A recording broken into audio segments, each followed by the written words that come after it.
गुरु और शिष्य।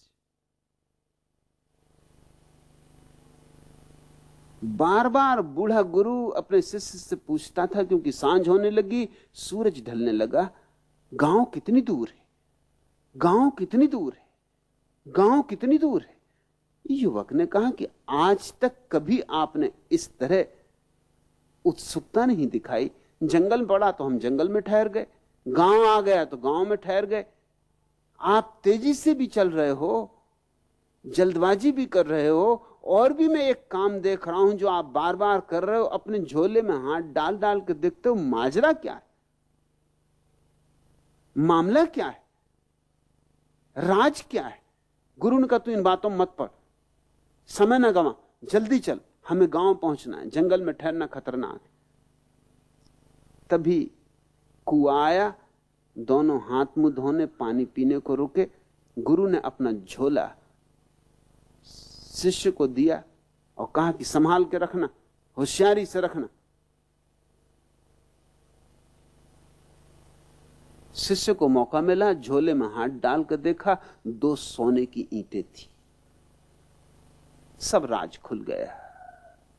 इन्हीं ईंटों की वजह से आज चिंता है, आज परेशानी, अब तक कभी न थी। गांव पहुंचने की जल्दी, जंगल में कहीं ठहरना ना पड़े, घबराहट है। गुरु तो पानी खींच रहा था, कुएं से हाथ मुंह धो रहा था, जल्दी जल्दी में था। शिष्य ने दोनों ईंटें निकाल के जंगल में फेंक दी। उनकी जगह 2 पत्थर के टुकड़े उसी वजन के करीब करीब झोले के भीतर डाल दिए।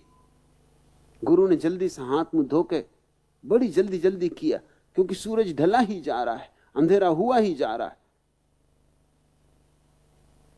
जल्दी से झोला वापस लिया, कंधे पर टांगा, टटोल कर देखा ईंटें अपनी जगह हैं। फिर दोनों चल पड़े, तेजी से चले जा रहे हैं। कोई 2 मील चलने के बाद, लेकिन गांव का कोई पता नहीं, रास्ता लगता है भटक गए। युवक से कहा कि बड़ी मुसीबत है, गांव का कुछ पता नहीं। रात उतर आई, देर होने लगी, गांव पहुंचना जल्दी जरूरी है। दिया भी नहीं दिखाई पड़ता दूर अंधेरे में कहीं, कोई झोपड़ा भी दिखाई नहीं पड़ता। क्या हम रास्ता तो नहीं भूल गए? युवक हंसने लगा। उसने कहा आप फिक्र न करें, अब हम रास्ता भी भूल जाएं तो कोई चिंता की बात नहीं। चिंता तो मैं कुएं के पास ही फेंक आया। घबरा के गुरु ने जल्दी से झोले में हाथ डाला, समझ में आ गया कि चिंता का क्या मतलब। झोले में देखा तो 2 पत्थर के टुकड़े थे। एक क्षण तो धक्का लगा, एक क्षण को तो हृदय नहीं धड़का होगा, एक क्षण को तो सांस अटक गई होगी, लेकिन फिर गुरु को समझ में भी बात आ गई। समझ में इसलिए आ गई कि 2 मील से वो पत्थर ढो रहा था और चिंतित हो रहा था सोने के लिए। सोना था ही नहीं। झोला उसने वहीं गिरा दिया, हंसने लगा। उसने कहा तूने अच्छा किया कि चिंता फेंक दी, मैं खुद ही परेशान हो रहा था, मगर फेंक ना पाता, मैं ना फेंक पाता। अब हम यहीं सो जाएं, अब गांव वगैरह क्या जाना, अब इसी झाड़ के नीचे आराम कर लें, अब कोई फिक्र ही ना रही। भगवान दास आर्य तुमसे मैं यही कहता हूं, तुम जो ढो रहे हो, जब तक तुम सोचते हो सोना है तब तक तो ठीक है, तो सोना नहीं, मगर कम से कम ढोओगे, सुख से ढोओगे कि सोना है।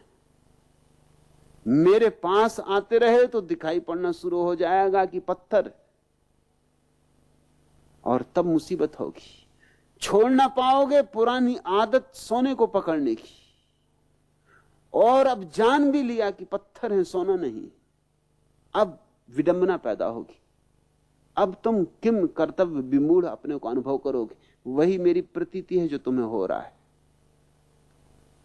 तुम छोड़ दो पुराने कचरे को, झोला खाली करो, मैं भरने को राजी हूं, और मैं अपने से नहीं भरूंगा। यही भेद है, यही बुनियादी भेद है। पंडित पुरोहित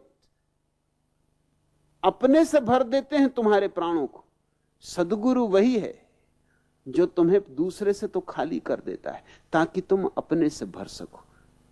पत्थर हटा देता है ताकि तुम्हारे झरने मुक्त हो जाएं, तुम्हारे जल स्रोत मुक्त हो जाएं, तुम्हारा अमृत रस मुक्त हो जाए।